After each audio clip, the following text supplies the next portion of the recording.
شهدت الأسابيع الأخيرة ارتفاعا كبيرا في بورصة أسماء خليفة الرئيس عباس المحتملين، فشهدت الصحافة والمجالس السياسية تداول أسماء الدكتور صائب عريقات، محمد شتية، محمد دحلان، اللواء ماجد فرج، وكذلك جبريل لرجوب.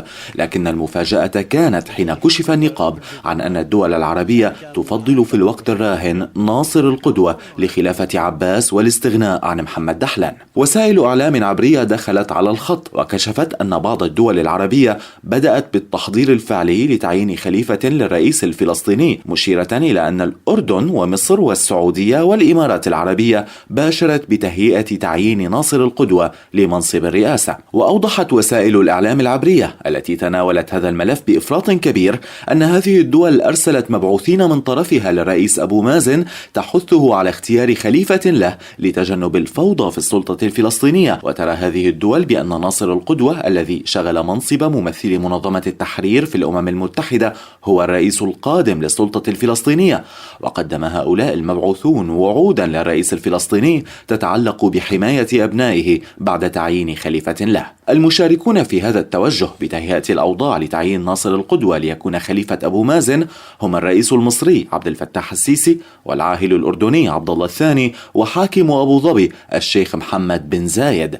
حاكم أبو ظبي بالرغم من علاقته المتينة والجيدة مع محمد دحلان لكنه يدعم تعيين ناصر القدوة لمعرفته بأن تعيين دحلان لن يجد قبولا في هذه الفترة، ولكن سيكون لمحمد دحلان دورا في القيادة تحت رئاسة القدوة. ورغم أن القانون الفلسطيني يتيح لرئيس المجلس التشريعي والقيادي في حركة حماس عزيز دويك تولي منصب الرئاسة خلفا لعباس، إلا أنه من المستبعد حصول ذلك مع ذكر عدم توافق فتح وبعض الأطراف العربية على أن يتولى دويك هذا المنصب. عضو في اللجنة المركزية لحركة فتح كشف أن الرئيس محمود عباس سيصدر قرارا رسميا في المؤتمر السابع للحركة المقرر عقده قبل نهاية العام الجاري بتعيين نائب له، ليكون الرئيس عباس وجه ضربة قوية للنائب دحلان وأفشل كل جهود عودته إلى الحركة من جديد في مرحلة ما بعد عباس. ولفت القيادي الفتحاوي أن الرئيس عباس يعلم جيدا أن دحلان بات قويا ويملك نفوذا كبيرا داخل فتح وخاصة في قطاع غزة، ويحظى بدعم عربي كبير،